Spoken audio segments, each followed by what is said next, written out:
I'm tremendously sorry for what my uncle... Stop. Let me stop you. There's zero reason why you should apologize for your uncle's actions. Believe me, it's okay. I'm sorry for what you've had to go through. Okay.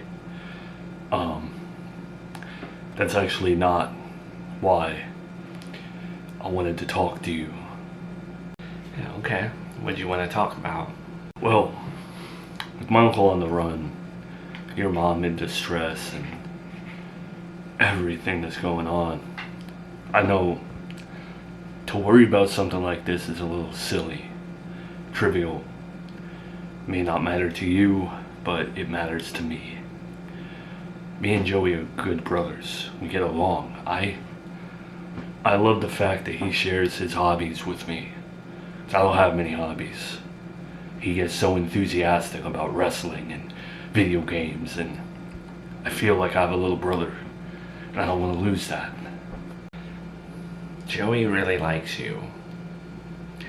I think it's very true about love and hate being the same thing. Disinterest and not caring at all is worse than the hate he had for you, I would say. I think he kind of always looked up to you, and you were always kind of the man he wanted to be, which is why he was probably jealous of you. So with that being said, I don't know why you would worry about losing him. You're like his buddy. He hangs out with you more than he does Damien. It's not distance. It's not my family or your family. Honestly, I worry kind of about his girlfriend, Melissa. Oh. And based on that reaction, I think you know what I mean? I know what you mean. In terms of like not being able to predict Melissa's behavior. And she has a lot of behaviors. She's a broad spectrum of things. So you're gonna have to be a little bit more specific on what you're like worrying about, because there's possessive Melissa when it comes to Joey, there's confrontational. Okay, I don't think Cassandra, Cassie, I call her now, I don't think she's confrontational. I don't think she likes drama. I think she's the opposite. She's not a pushover. I think she'll kick your ass if she has to. But she's definitely a free spirit. A very, very, very free spirit. She's already fought with Melissa because Melissa started things. They fought in like a department store. And I know what's gonna happen. It's gonna cause a rift between me and Joey, and I don't want that to happen. I think you need to make Melissa want to behave. You know, if she's gonna throw caution to the wind and not care about anything, then she's gonna do that. But if you make her care, you know what I mean, then you have to make her like feel bad, I guess. Like if she's gonna go curse out your girlfriend, maybe give her the thought that, wait, that might piss Brian off. I have no problem with her. Every time we've spoken, she's been like really sweet to me. And I was actually looking forward to being her brother-in-law. But based off of how you've interacted with her in the past, do you think it's even a possibility to tell her to like chill, or is she gonna flip out at me for saying that? 50-50, this she'll bug out. But how do you know, no offense, that Cass is the problem, Cassandra? It's like I said, she's a super, super duper free spirit. If there was a tiger cursing at her, I don't. But how do you know? No, you barely have dated her. I just know. Call it intuition. No offense again, but you were wrong about Shay. You were wrong about your relationship with Miranda. You were wrong about your relationship with Tiffany. And you were very, very, very, very wrong about your uncle. Yeah, you're right. But I don't think I'm wrong about Cassie. Good morning, everyone. Good morning, everyone. I know this is different. You were expecting my uncle this Sunday, but unfortunately, we will not ever be seeing him again. I know innocent until proven guilty, but I can confirm to you all, based off of the people that I've spoken to, and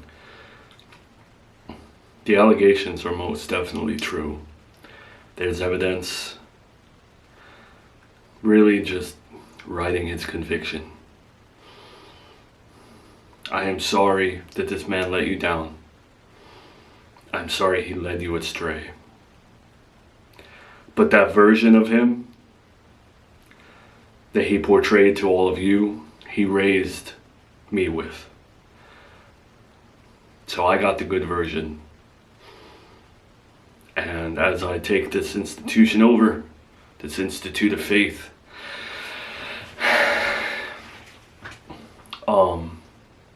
I want you to know that I'm not my uncle, and I will never let you down.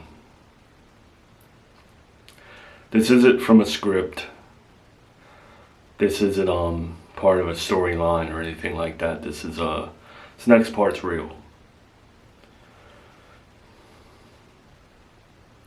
Sometimes you grow up in a family that tricks you into believing just because they're family, you're supposed to give them chance after chance after chance. And you're supposed to respect them and fork over your time. Some of you, your family members, you're supposed to give them credit and slack for their shortcomings. And I'm not talking about shortcomings where they couldn't afford to get you that special toy for Christmas. I'm talking about no phone calls, no gifts on Christmas at all. Not even a phone call, not even a look.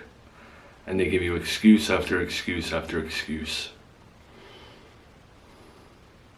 And then you get to your adult age and you think it's going to be different, and you forgive them time after time after time. And then you realize 10 years have passed and it's the same relationship that has not grown. It has not changed, even though you have put forth a different type of effort. You call them and they don't respond. You text them and they don't respond. And other family members still stick up for them. And you get brainwashed into thinking that you're the crazy one, even though there's a whole crowd of other people saying that you're not wrong. But you tend to believe the toxic family members who will defend that one family member over everything. I was that person,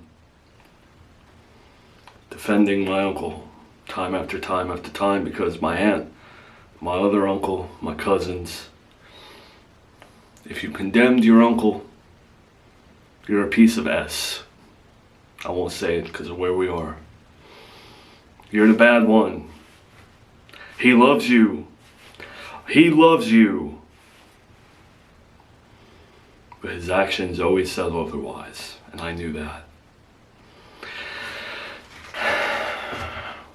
What I leave you with today, guys, before we get into the word, blood isn't always thicker than water. Not in my book. Just because you were born into a family doesn't mean you need to stay in that family. If there are certain family members that don't show up for you, you don't have to show up for them. The Bible says, honor thy parents, right? Don't quote me on the exact verse. I know, here I am on the stage, talking about Bible verses and I don't know them word for word. That's because I'm not perfect, and I admit that. Something my uncle couldn't do. But I always did honor him. But you can honor them without having to kiss their ass. Pardon my French.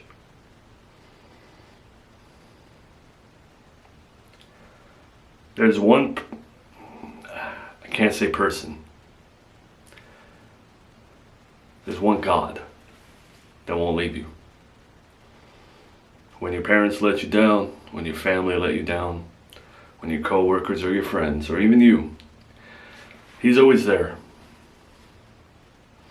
And that's who I turn to this week after realizing what my uncle did.